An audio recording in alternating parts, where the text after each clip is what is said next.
Mereka lari dari area confinement menuju ke area The Maze. Kalau kita lihat masing-masing tim tentunya udah turun ke area drop point mereka masing-masing. Dan kalau gue lihat juga Oldhampton serta Council Hall emang bener-bener kosong. Dan dari sisi sebelah kiri ada JRC yang udah mulai turun ke daerah Santa Catarina. Ada Bonafide dengan FA Sport di area Stone Ridge yang sama. MBR juga dengan JRC. Dua tim bahkan 4 tim ini di early game udah coba untuk fight dan saling culik menyulik Bigan.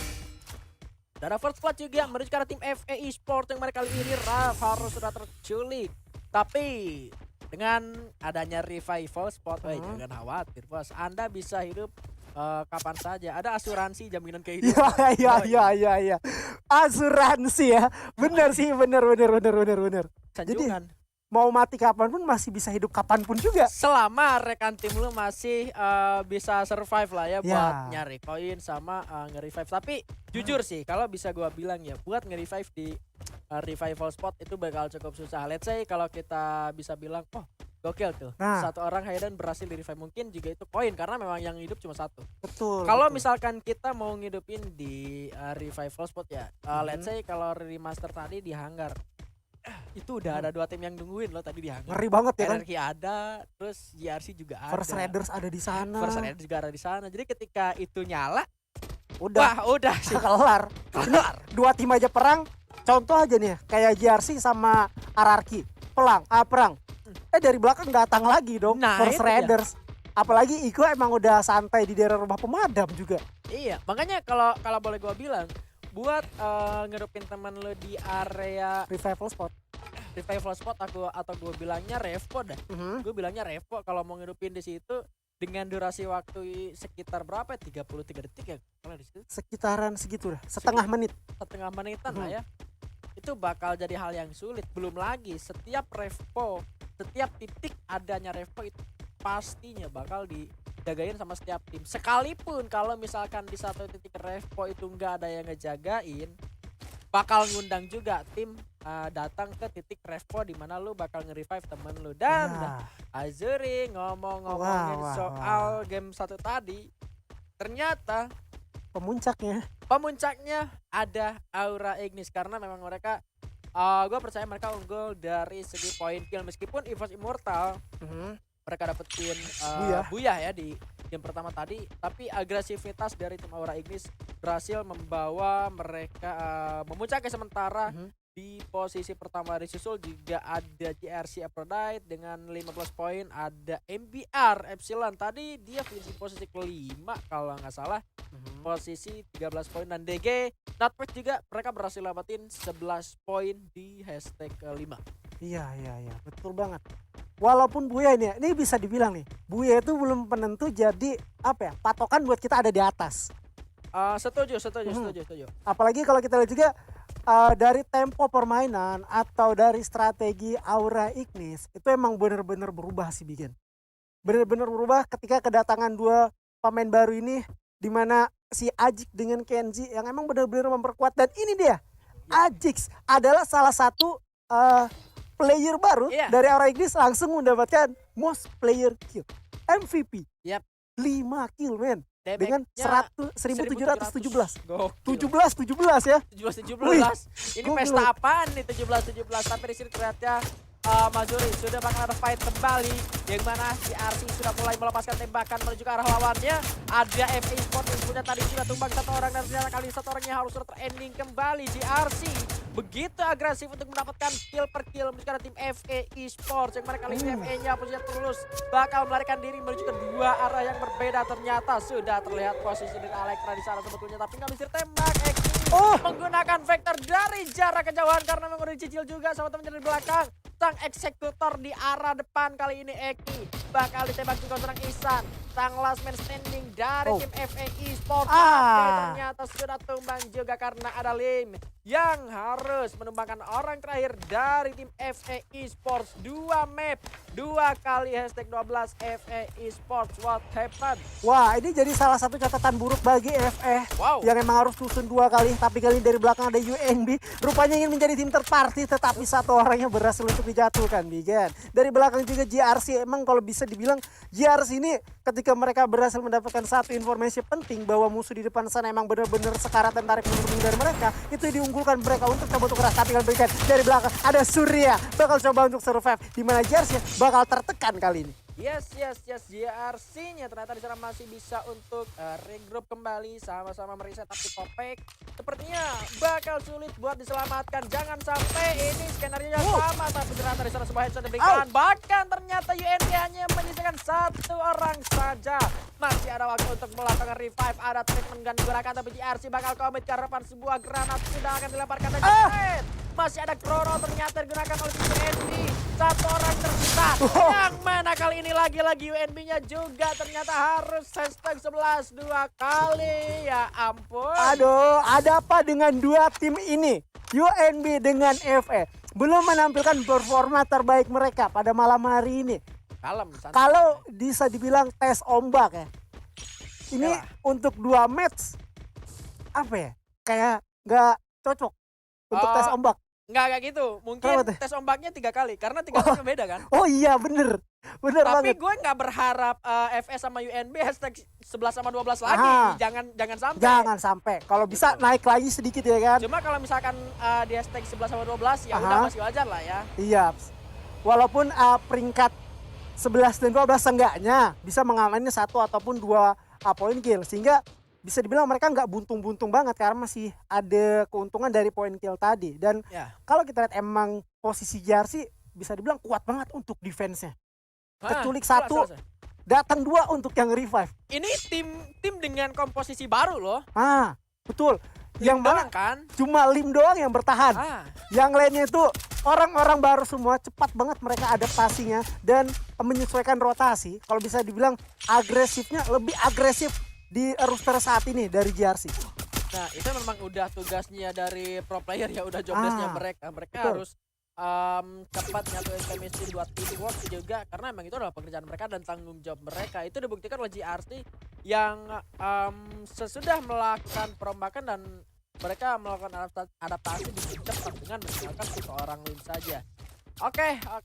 Di sini gua ngeliat ada beberapa survival spot, tapi lagi-lagi legal out, sayang sekali. Untuk kedua kalinya setelah tadi di hangar, ketika melakukan scouting ke arah lawan harus terculik kepalanya karena memang posisi dari Legal sebenarnya ditugaskan untuk selalu mengawasi pergerakan lawan. Siapapun yang terlihat bergerak ataupun tidak, informasi harus selalu dapatkan. Detailnya seorang Legalot meskipun dia harus merelakan dirinya tertumbangkan, selama masih mungkin untuk diselamatkan bakal terus dilakukan. This is Legalot, orang yang paling detail kalau menurut gue di Free Fire sih. Betul banget, tapi lu sadar gak sih Bigan? Apa? Musuhnya RRQ siapa lagi? First Raider Storm lagi. Dan lagi. Ada apa nih dengan dua tim ini? Di remastered mereka ketemu di hangar. Di Kalahari Refinery, jadi saksi bisunya. Tapi kalau ngebahas untuk saksi bisu, tadi kita lihat juga di POV sisi sebelah kanan ya, layar kaca kita, itu ada lineman yang terkena. UNB yang tentunya rata, Lim kena dengan lineman. Lineman tadi yang dipasang mas UNB ya? Betul banget. Itu apa ya, menjadi satu hal yang menurut gua kocak juga dan bisa dijadikan POV yang cukup bagus. Tapi kali ini Kenzie-nya pun bakal coba diatakin Bonafide kali mencoba untuk menataki ke arah depan, di mana Kenzie berhasil coba untuk survive kali ini Bigan. Gak rugi sih dia ngeluarin 4 glual supaya dirinya bisa selamat, karena emang posisinya yang nembakin dia juga ini 4 orang sekaligus dari Bonafide. Mereka juga nggak tahu posisi ada musuh di sana, tapi yang bisa gua garis bawahi adalah Bonafide juga mereka sabar nggak mau nembak ketika 3 player aura Ignisnya turun secara bersamaan. Dia ngitung mungkin ini masih 4 orang, kita tunggu 1 orang lagi. Yang 1 orang dibabat habis-habisan, tapi memang Kenzie juga dia nggak sembarangan. Dia juga punya resource glual yang cukup buat nyelamatin dirinya. 4 glual kebuang demi nyelamatin nyawanya. Oke banget lah. Tapi di arah lain ternyata ada Maybe yang juga ternyata kali ini Galang harus dapat Calvin, yang mana sebetulnya harusnya masih bisa diselamatkan, dan Aura Ignis harus bisa manfaatkan semaksimal mungkin komponen yang mereka miliki. Bakal kontes sama Bonafide atau enggak itu urusan belakangan, karena di atas juga harusnya Galang ataupun 1 orangnya Kenzie udah ngasih informasi. Ajix ya, dari atas juga ada yang nembak. Iya, RRQ lebih tepatnya dari atas. Dan kalau kita lihat juga dari segi resource senjata, RRQ gue sedikit nge-spot ada satu orang pemain ya menggunakan treatment sniper. Meta baru lagi. Yang emang kalau kita lihat jarang banget ada di competitive major yang menggunakan treatment sniper ini. Hanya saja yang sering kita temui itu di fastur biasa. Dan kali ini RRQ mencoba untuk menggunakan senjata tersebut dan meta tersebut. Dan kalau kita lihat itu emang cukup worth it untuk mengamankan medical kit. Dan kali ini bikin ada perombakan di mana Arul masuk dan langsung war di area refinery. Ini akan menjadi pembuktian untuk seorang Arul, tapi Rasya di sana sudah tumbangkan seorang Rain dengan MG7 yang gak mau kalah juga Dewa United. Rasya berhasil sahabat kembali, Krono menyalakan. Kali ini Arul masuk dalam Krono, tapi Arulnya sudah tumbang juga. Rasya masih belum memulihkan health point-nya. Skyler-nya berhasil menghancurkan 2-5 sang wajib Evos Immortal. Zeke dari belakang dengan Granada berhasil menumbangkan satu lawannya. Lagi-lagi terus granat, tapi Rasyanya masih belum bisa untuk memerlukan health point-nya kembali. Tapi Dewa ternyata melakukan strategi seperti di game pertama. Split one dan satu persatu member dari tim Dewa United diselamatkan kembali. Tapi point kill sudah menjadi milik tim Evos Immortal secara mutlak. Iya, betul banget. Dan gak sampai daripada itu aja. Dewa menghidupkan temannya. Evos pun sama Arul yang udah tadi ke take down dan berhasil coba untuk dihidupkan. Tapi gak sampai daripada itu. Relay Gailot bakal kedatangan Ekobril. Kali ini di area panggung kematian. Yes.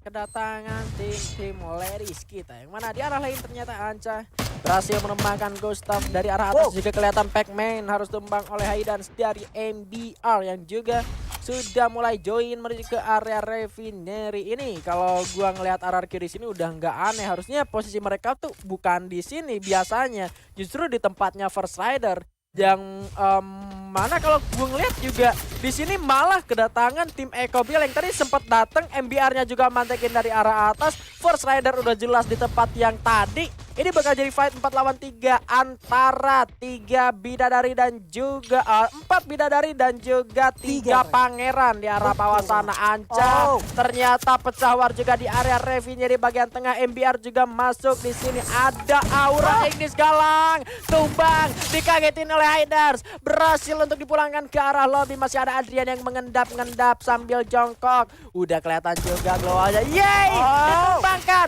Malah ternyata di arah lane GRC-nya tumbang oleh tim DG Esports, yang mana tadi tim yang sangat kuat, tapi DG ternyata membuktikan mereka bakal lebih kuat. Maybe berhasil mendapatkan Ega di arah yang lainnya. Keluar bakal coba dihancurkan. Made pun masih bisa diselamatkan kembali. Kenzi ternyata aura ini harus sudah tumbang di posisi ke-9.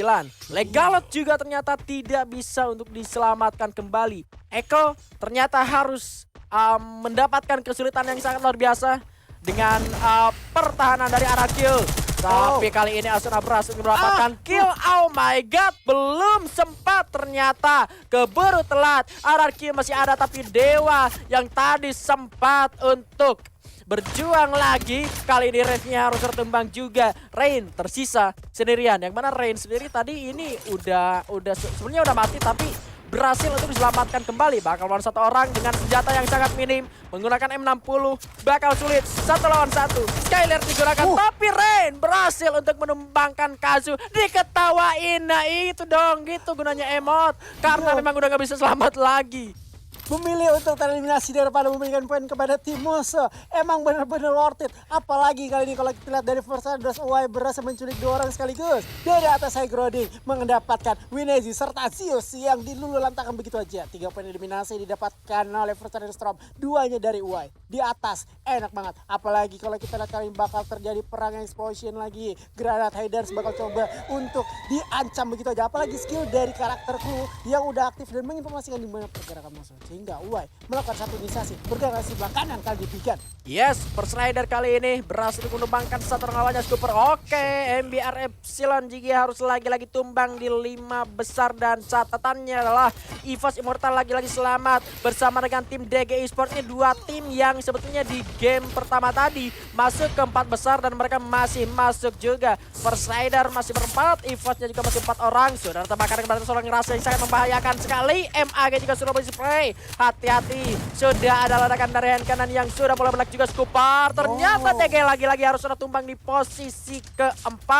masih First Rider ternyata berhasil mendapatkan grounding di arah atas. Sudah mulai tembakan tapi Arulnya lagi-lagi harus tertumbang kalau serang Wai, bahkan Jojonya juga harus terkena knockdown. Coba di spotting terus oleh seorang Rasya yang berupaya untuk melakukan penyelamatan menuju ke arah satu orang Arul. First Rider berupaya mengamuk di arah bawah. Sementara Dewan memantau dari arah atas yang mana Dewan juga harus turun. Sudah terlihat Zeknya sudah mulai tertembak. Triple kill dapat oleh seorang Uai kali ini. Cluenya dinyalakan. Zeknya tumbang kembali karena Anca masuk dari arah belakang. Anca dengan skill dari Wukonya bergerak masuk. Chrono dinyalakan oleh seorang Arul. Masih mencoba untuk bertahan tapi Evosnya tumbang di posisi ketiga dan ini kah First Rider melawan tim Fight. Rehannya masih ada dalam, berhasil lawan satu. Rehannya tumbang juga dengan Black bakal mengejar Uwe-nya tumbang dan Bonfight mendapatkan Buya dengan 10 kill. Ternyata di game kita yang kedua di Kalahari, Refinery menjadi saksi. Ya, belajar